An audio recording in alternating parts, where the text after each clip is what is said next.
Bon, c'est un rendez-vous crucial hein, pour les sélections évidemment. Entre deux matchs de championnat. Ça l'est plus pour la France qui est toujours dans une perpétuelle reconstruction depuis des années. Donc tous les matchs sont regardés de très près avec sans arrêt des enseignements et les mecs y vont pour à chaque fois se montrer. C'est pas la même chose pour l'Italie, même si Prandelli a un peu mis fin à la vieille tradition italienne de pas se soucier des matchs amicaux. Lui, il a envie quand même que ce soit fait sérieusement parce qu'il a toujours ce souci un peu de l'image que doit donner l'équipe nationale. Bon, ne pas mettre Buffon, ne pas mettre Pirlo, ne pas mettre certains joueurs, ça veut quand même dire que c'est pas non plus la priorité des priorités. En Italie, ce matin, dans la Gazzetta, le match de l'équipe d'Italie arrivait en page 15. Je trouve que c'est assez significatif de l'intérêt qu'on porte à ce genre de rencontre. Page 6 en France.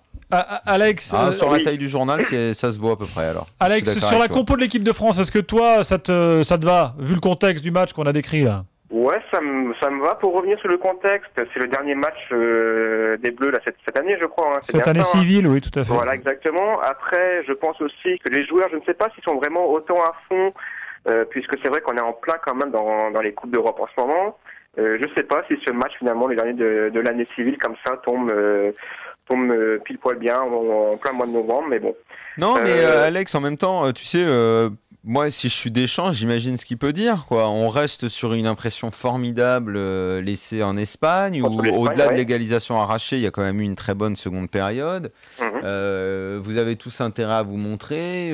Voilà, le contexte global autour de l'équipe de France fait que pour les Bleus, ça reste toujours important, quoi. Voilà. C'est vrai que maintenant, savoir ce qu'on fera des enseignements, ça, l'équipe de France avait battu le Brésil, l'Allemagne, et ça n'a pas empêché une nouvelle grosse désillusion en compétition internationale. Donc demain...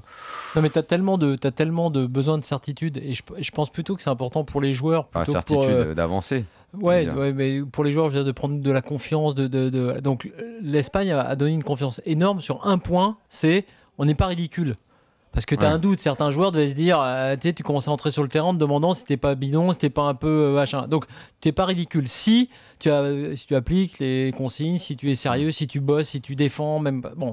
Et donc tu as des joueurs, je pense à Giroud par exemple, vu qu'en plus Benzema est absent, qui a pris une confiance énorme avec 2 épisodes, ce but en Espagne et son doublé récent. Bon pour lui c'est hyper important. Donc les joueurs, moi je serais très très surpris de les voir perdre. Je crois pas du tout à une défaite des Bleus. En tout cas, c'est pas un match amical comme parfois. Tu sais quand les équipes sont un peu en place, ou alors là, tu te dis toujours à quoi sert ce match amical. Alors là, pour nous, les Français, un match amical qui puait contre une vraie nation, parce que c'est peut-être pas la vraie équipe, mais type, et ben ça sert. Alors nous, on a une phase où on a besoin de travailler, de construire et tout. Celui-là, il sert en tout cas. Et puis il y a des joueurs qui peuvent jouer gros. Enfin, je veux dire, Giroud demain, il est titulaire. Benzema, imaginons que Giroud fasse demain un match énorme. Deschamps, il est mal derrière. Qu'est-ce qu'il fait? Il remet Benzema, il laisse Giroud qui a marqué contre l'Espagne. C'est toujours le contexte. Il y a des enjeux individuels importants. Voilà, c'est ça. C'est comme tu parlais comme quand tu as dit il y a très longtemps déjà, puis on le répète depuis sur l'Europa League et tout, sur tous les matchs. Nous, on peut pas se permettre de snober quelques matchs internationaux que ce soit. On a un niveau. Ils sont finalistes de l'Euro, ils sont dans une phase de grosse progression, ça marche plutôt bien. Prandelli est adoré, tactiquement ça marche.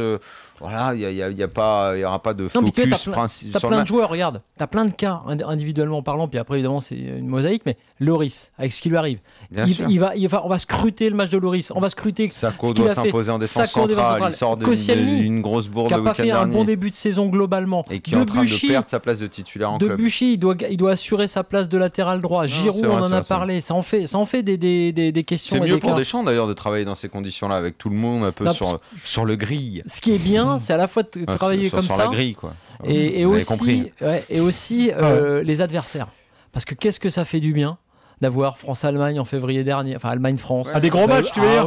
Oui, tu préfères ça à un mauvais France-Uruguay du mois d'août? Je vais te dire à quoi je préfère ça. Par exemple, France-Uruguay, c'était chouette. C'est juste que c'est au mois d'août, mais c'est un vrai adversaire. Je te compare avec France-Japon. J'ai rien contre le Japon et les Japonais, c'est pas le problème. Surtout qu'ils ont gagné en plus. Oui, parce que les Français étaient aux Japonais absents, évidemment. Tu peux y aller tranquille, la Ligue 1 marche pas. T'es aux Japonais absents.